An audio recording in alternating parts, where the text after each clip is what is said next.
All right, y'all, we back on the Man Chilling Scares. This one is five most disturbing moments in TV history. Without further ado, if y'all are new to the channel, subscribe right now. Let's get it.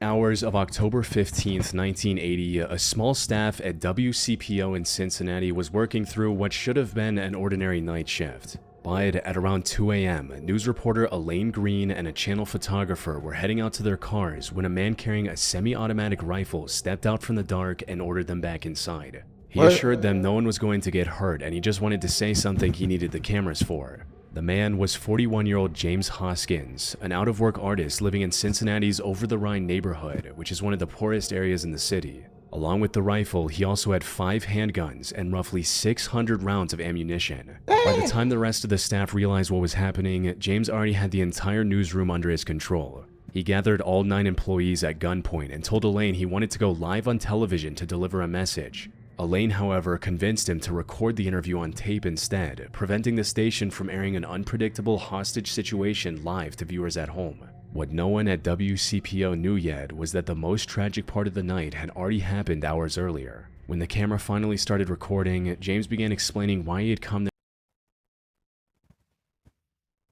there in the first place, while holding a gun in his hand the entire time. What?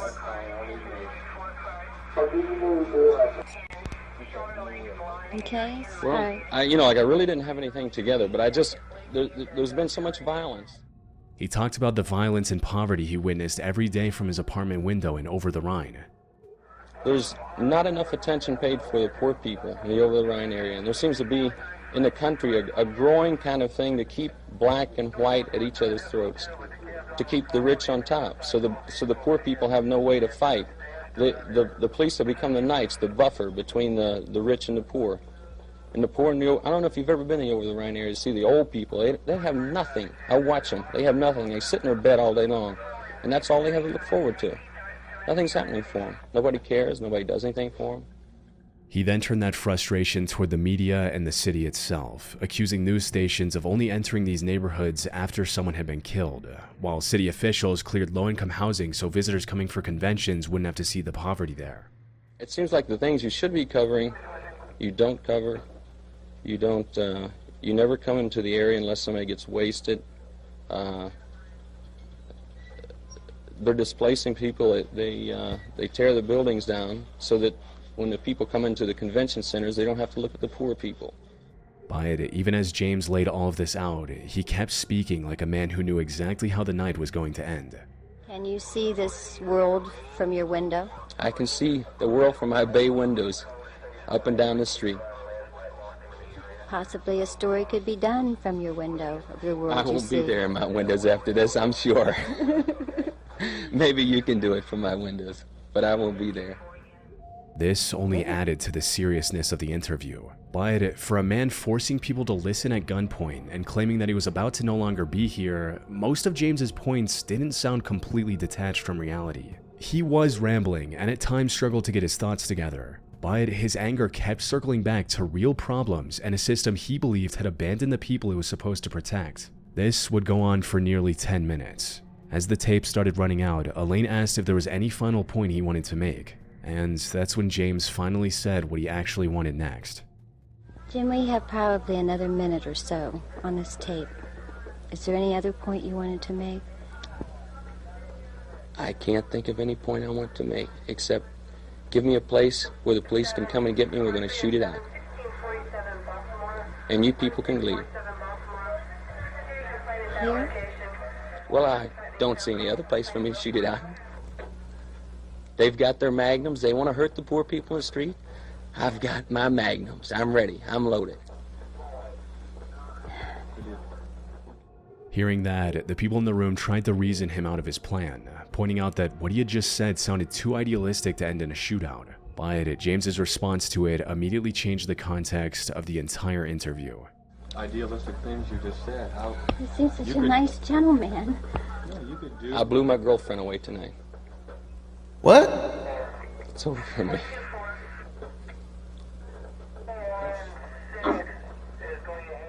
Before coming to the station that night, James had shot his girlfriend, 30-year-old Melanie Finley. She was later found inside their shared apartment on 12th Street. This confession made his calmness even more disturbing, as it became clear that James wasn't using the cameras to fight a corrupt system. He was using them to explain something he believed could no longer be undone. And even after And he just jolly, just all smiles. Elaine and others kept pleading that he could still get help, James insisted he was already past saving, blaming drugs, paranoia, and a plan he said had started long before that night. We don't want to see I you have no hurt. choice. I have murdered my girlfriend. I have been taking this weird drug. I am out of my mind. But you man. can get help. I can't. We planned. We did all these things. This whole thing was planned back in San Francisco. It was all started out. Over the period of time, I've become paranoid. I tell you, the drugs or the angel dust people turned me on to angel dust. They did numbers on me in San Francisco that I ran from one end of the place to the other. He was certain that he couldn't come back from what he had committed already. I know that I'm slipping away. Can't we help you before you slip any? You don't want to slip completely I'm away. gone. I'm gone. All they'll do, I don't know. there is no help for me. I Look, don't- I murdered my girlfriend. God damn, man, I killed her. Y'all see how he just smiling, bro? Nah, bro. Girlfriend, God damn, man, I killed her. After roughly 90 minutes, James let all 9 hostages leave unharmed and barricaded himself alone in the newsroom as police and SWAT surrounded the building. Negotiators spoke with him by phone through the morning, trying to talk him down. But at 9:15 a.m., while speaking to an officer on the phone, James said, "Well, it's time. I'm going to do it now." Police waited another 4 hours before entering the building, fearing it might be a trap. When they finally went inside at 1:45 p.m., they found James on the newsroom floor with a self-inflicted gunshot wound. And when investigators searched his apartment, they realized the interview at WCPO may have only been one part of a much darker plan. They found more weapons, bomb-making materials, and detailed files on prominent city figures, filed under labels like political creeps, business creeps, and police tactics. Elaine Green later won a Peabody Award for her courage in the interview. Much of what James said that night still sounds like fair criticism even today, but the way in which he forced the world to hear it is what made the footage so disturbing. Crazy. On Halloween night 1990, roughly 150 people gathered at Blackbeard's Family Fun Center in Fresno, California to watch a local magician attempt something no stuntman had ever survived. 32-year-old Joseph Boris, or Amazing Joe, was a self-taught magician from Fresno who had spent years trying to surpass Harry Houdini and become the greatest escape artist ever. And on this night, the anniversary of Houdini's death, he wanted to prove it. His plan was to be handcuffed, wrapped in chains, locked inside a transparent plastic coffin, and be buried alive in a 7-foot grave, all recorded for TV. See, that's just doing too much, bro. This is the definition of doing too much. You're doing too much, bro. If everything went according to plan, he would escape in less than a minute. But the problem was that even Houdini himself had nearly died attempting a version of this stunt in 1915, when the pressure of dirt got so overwhelming that he lost consciousness and had to be pulled out by his assistants before he died of suffocation. Joe, however, had already survived a simpler version of the stunt a year before in Oregon, where he escaped from a wooden coffin buried under dirt. That success gave him the confidence to go bigger. So, for the Fresno performance, Joe added something even Houdini never used: wet concrete. But during the days leading up to the stunt, one small detail had already hinted that Joe may have been taking too big of a risk. Still, when Joe arrived on location in a white tuxedo and white shoes, he gave the crowd no reason to think the stunt was in doubt. In the crowd were members of his family, including his 13 and 10-year-old sons, which made it seem like Joe had everything under control. So, in front of everyone, he let his assistants handcuff him and wrap chains around him before sealing him inside the transparent plastic coffin. Once the lid was locked, the coffin was lowered into the 7-foot grave, and his assistants began shoveling dirt into the hole until there was about 3 feet worth. Then, a cement truck pulled in and poured about 3 feet of wet concrete on top. The plan was for Joe to free himself before the wet cement fully dried up and trapped his escape route. Man, I hate to say it, but you ain't escaping out of there, bro. This is too much, bro. Like, you're not. But as soon as the hole was filled to the edge, the dirt and concrete both suddenly dropped about 2 feet, as witnesses heard the coffin shatter somewhere beneath all that weight. It was a cold night anyway, but and when it sunk, I just knew Oh, trouble. We're in trouble. And it's not fun anymore. The crowd that had been waiting for Joe to climb out now watched the crew rush back in and start digging through the same dirt and concrete they had just buried him under. Unfortunately, by the time rescuers pulled him from the ground, he had already passed away. Pathologists later found concrete under his fingernails, suggesting that even after the coffin gave way, Joe may have still been trying to dig himself out. But the most disturbing part is that this collapse wasn't some freak accident no one could have seen coming. Joe's entire plan depended on him escaping the coffin in under a minute, because once the concrete covered him, there was almost no room for delay. But during practice, the same escape had taken 5 minutes. On top of that, the plastic coffin had already cracked during one of the earlier practice runs. But instead of replacing it, Joe patched it up himself using glue from a hardware store. Even Joe's own assistant later said that he never calculated the combined weight of the dirt and wet concrete together, and that his only test of the coffin's strength was jumping on it. To give you a rough idea, if the grave covered about the same footprint as the coffin, the 3 feet of dirt alone would have weighed close to 4,000 pounds. Then the wet damn. coffin, the 3 feet of dirt alone would have weighed close to 4,000 pounds. Then the wet concrete added another 7,500 pounds on top of that. So by the time the grave was filled, the plastic coffin was holding roughly 11,500 pounds of weight, which, to put things into perspective, is almost the same weight as an adult elephant. As the coffin collapsed, all that pressure dropped. Wait, for real? Is almost the same weight as an adult elephant. Hold on. You lying.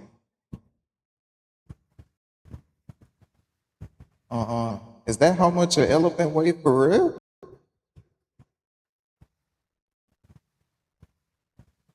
Nah, bro, we gonna check this out.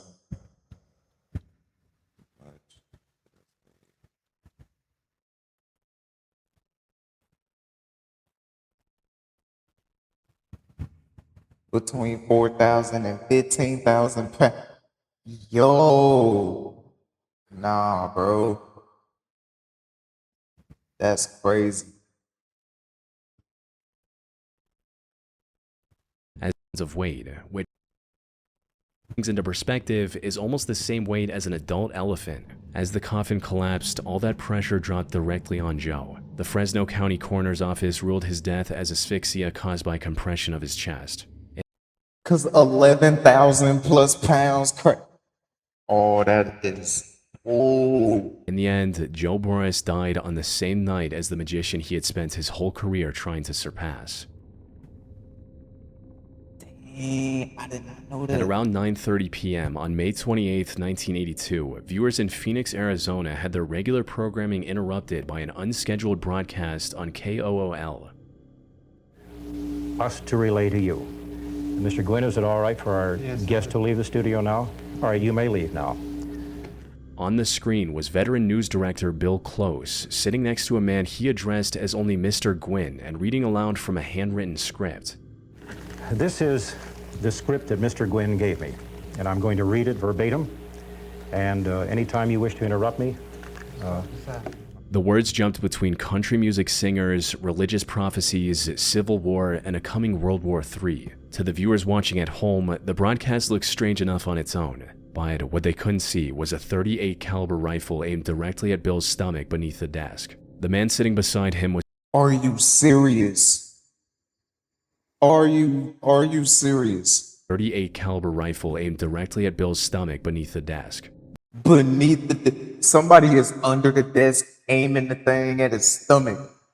The man sitting beside him was 28-year-old Joseph Billy Gwynn, and roughly 4.5 hours earlier, he had forced his way into the KOOL building carrying that revolver and a small portable television monitor. The first person he came across was production assistant Nancy Petranka, whom he confronted before pushing past her and forcing his way deeper into the station, where another employee named Louis Villa stepped in his way and tried to stop him. But Joseph pistol whipped him across the head, locked him into a chokehold, and dragged him straight onto the set where Bill and 2 other station employees were preparing to go live for the evening news. With 4 employees now under his control, Joseph fired a single shot into the ceiling to prove his weapon was real. But when Bill asked what he wanted, Joseph's answer only raised more questions. In visions and dreams, how God showed me what was going to happen in the future. Those cities are going to be built and there's going to be destroyed. There's going to be civil war in America, and America is going to be divided up. By then, the people inside the station had already realized they were dealing with someone whose grip on reality was slipping, badly. Over the next several hours, Bill worked the phone with police negotiators, carefully relaying Joseph's demand to appear on television and have his statement read live on air. And every time he spoke to police, he had to walk back over to Joseph and calm him down before he started believing he was being stalled or ignored. But as the hours dragged on, Joseph became increasingly convinced that the station had no intention of broadcasting his message. And the longer he waited, the more desperate he became. So, with Joseph growing more unstable and a loaded revolver still pressed against Louis, police finally agreed to let him go live on air with Bill at around 9:30 p.m. My name is Joe Gwynn. I am a watchman. Read the 33rd chapter of Ezekiel. This is about the story of the 10 prophets. For the next 21 minutes, Bill read Joseph's 11-page, almost incoherent statement live to the people of Phoenix. The 10 prophets are Johnny Cash, Ronnie Millsap, Eddie Rabbitt, Barbara Mondrell, Joe Gwynn, the traitor. The Arizona Republic and Phoenix Gazette can verify this story. 16 years ago in September, about the 25th of 1966, all of these people's names above meet at the same time, including me. I was almost 13 years old. We all meet and we're together at the same hour. Mysteriously, I was the only one who knew what it was about. The others didn't. I did. The more Bill read, the harder the message became to follow, drifting from biblical prophecy into Islamophobic rambling. Then the angel shows me a book about me and the life I was supposed to live. The angel told me the story about the 10 prophets. Then he told me I was a watchman, Ezekiel chapter 33. The angel told me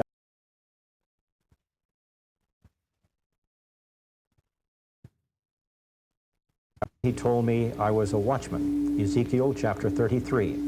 The angel told me I would meet all these people, the 10 prophets, the country singers. This is these people's part they have in this. Back to the beginning. Islam used sociology on our people. Islam is using this sociology on children. They used it on my generation to start the hippie movement and drugs, and on today's generation to turn them into punks and punk rockers by hypnotism. As the statement went on, Joseph's prophecies got even more bizarre, describing an American civil war and a third world war that he believed were coming in the years ahead. Islam is going to blow these cities up with atomic bombs. These 5 cities are Cyclops in Pennsylvania, Ominix in Arkansas, Yosemite in Nebraska, Isolox or Itchabad in Idaho, and Snix in New Mexico. All these cities will be isolated. After this happens, there will be civil war in America. The United States will be divided up into 4 countries. World War III will start in the fall of 1988. Edward Kennedy will lead the United States in World War III. He will be the next president and be elected 2 terms. The angel said we could unite and fight these Muslims there, Islam and their allies. But the clearest sign of how far gone Joseph was came from the small monitor he had brought with him. Throughout the broadcast, he kept checking it to make sure the station was actually airing his message, as if the only thing Joseph trusted in that room was the version of reality playing out in his own mind. When Bill finished reading the final page, Joseph calmly handed Bill the revolver and surrendered without resistance.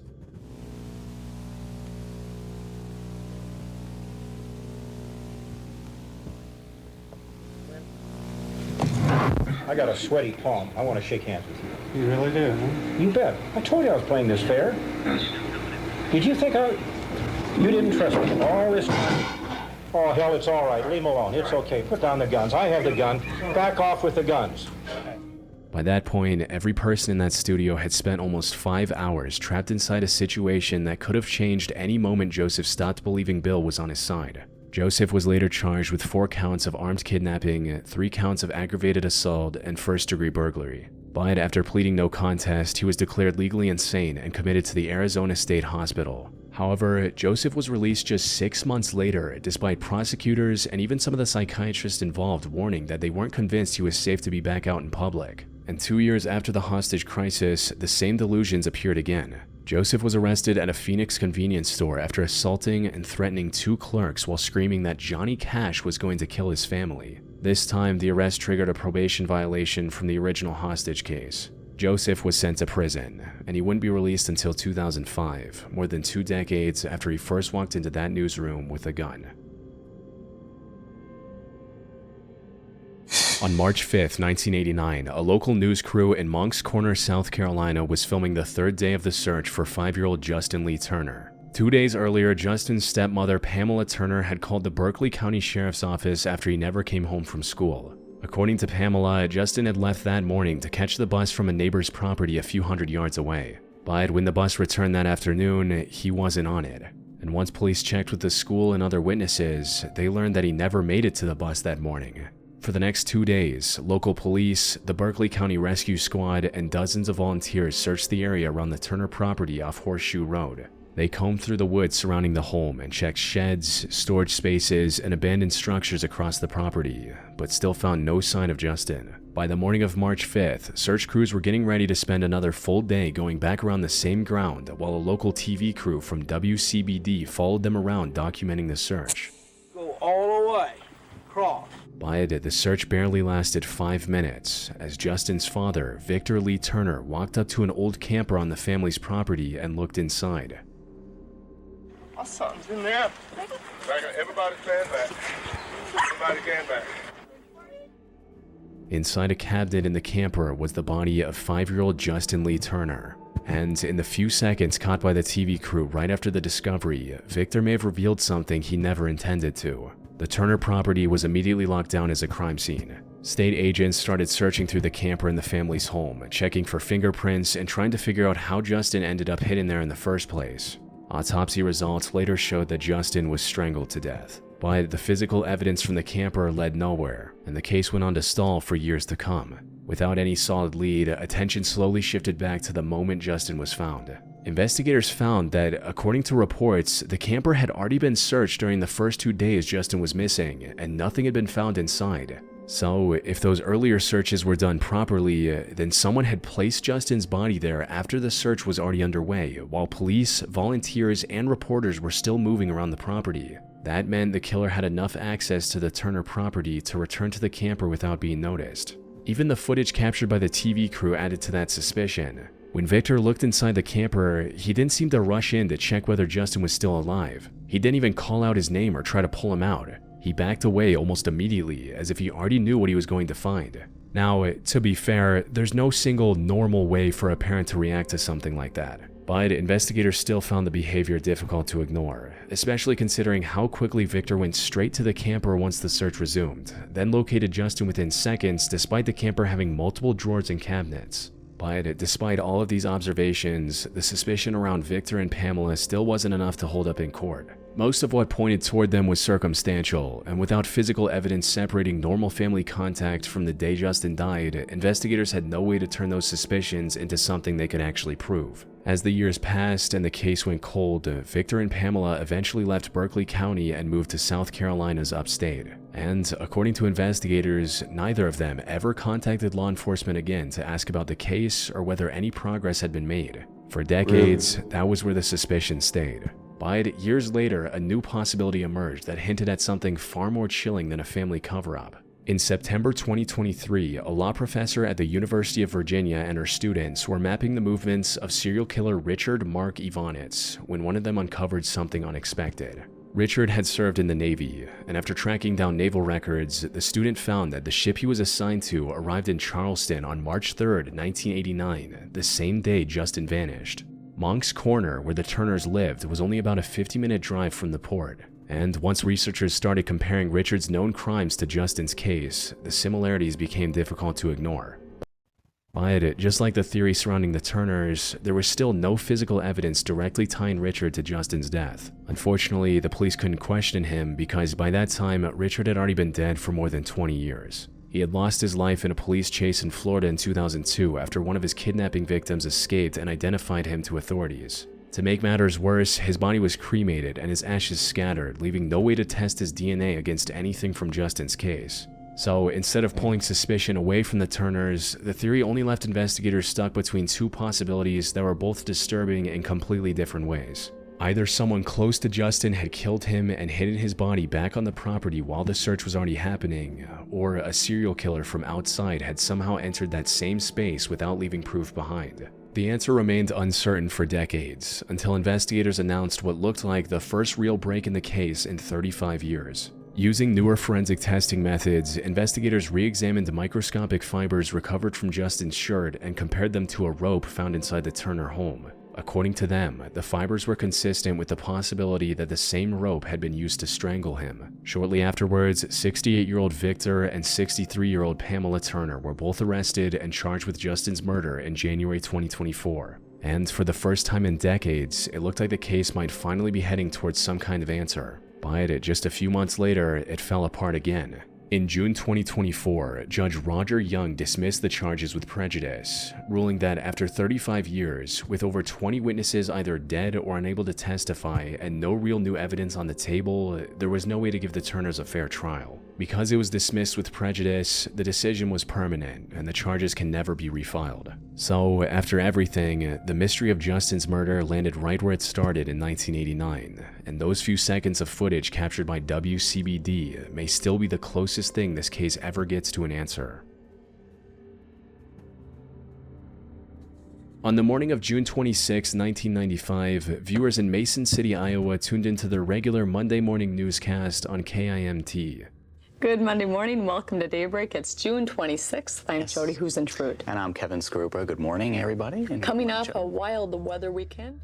On screen was 27-year-old news anchor Jody Huisentrude, smiling through the early morning broadcast with her co-host Kevin Skarupa. The two hosts talked lightheartedly as they discussed the weather for the day ahead. At the time, there was no reason for anyone watching to remember these moments, but this would soon become the last broadcast Jody would ever appear in. The next morning, Jody was supposed to arrive at the station by 3:30 a.m. to prepare for the 6 a.m. newscast. But when she didn't show up, producer Amy Kunz called her apartment at around 4:10 a.m. Jody answered, sounding like she had just woken up. She said she had overslept and told Amy she would be right there. That was the last confirmed contact anyone ever had with Jody Huisentrude. By 6 a.m., when Jody still hadn't arrived, Amy was forced to anchor the show without her. And that alone was enough to worry the newsroom, because Jody had never missed a newscast before. Shortly after 7 a.m., her coworkers called the police. When officers arrived at her apartment, the reason she never made it to work became clear within minutes. Jody's car was still parked just outside her apartment building, but everything around it suggested she had been attacked right as she was trying to leave. Scattered around the car were her belongings, including her shoes, blow dryer, hairspray can, earrings, and a bent car key.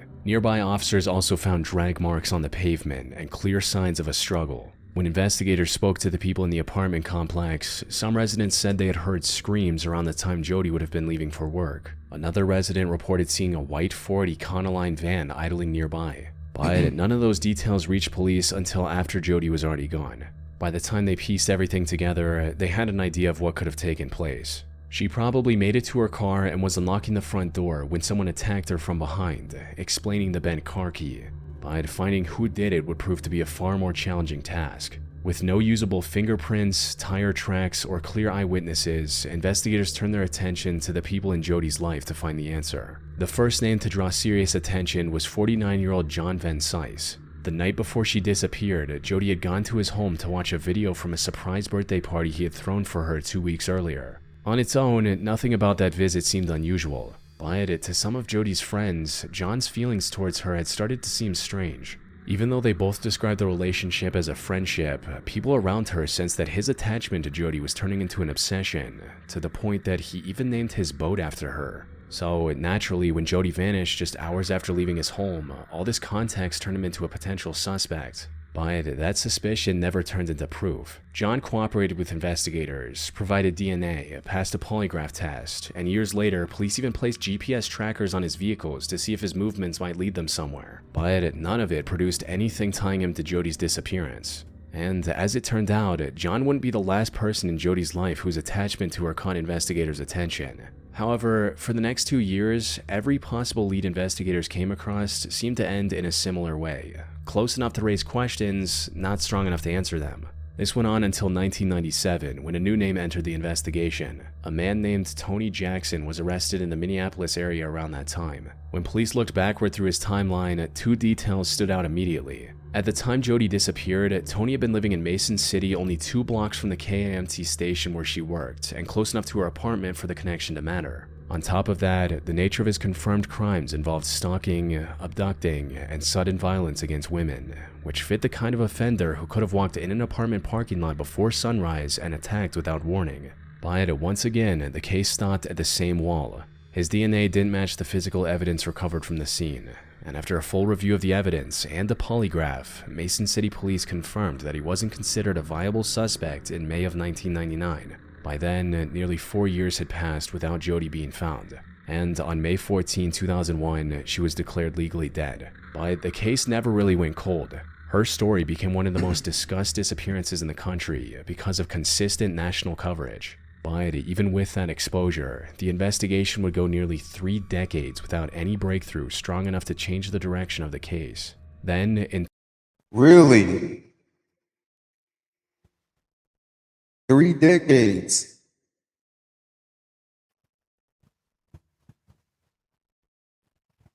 three decades without any breakthrough strong enough to change the direction of the case. Then, in 2025, a Hulu documentary brought another name to the spotlight, and this time, the information came from someone who had known Jodi since childhood. Patty Niemeyer was one of Jodi's closest friends growing up, and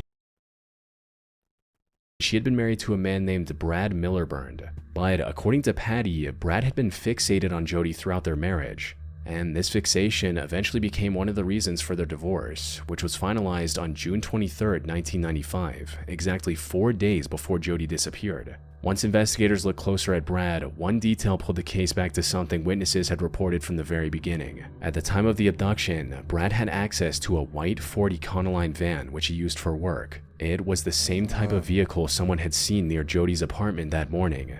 Ooh, hold on now.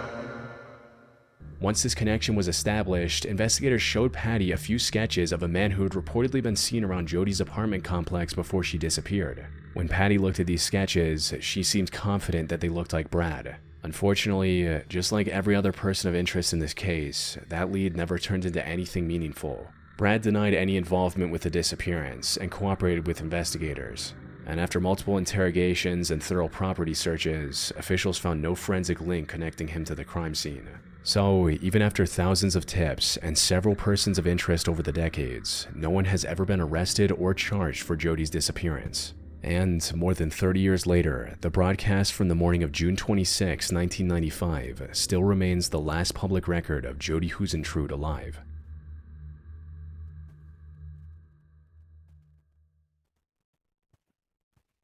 Man, that is the end of this crazy video, man. Y'all let me know in the comments down below how y'all feel and what y'all think I should react to next. And if y'all are new to the channel, subscribe right now. I love y'all. Stay blessed. And we out of here. See y'all in the next one.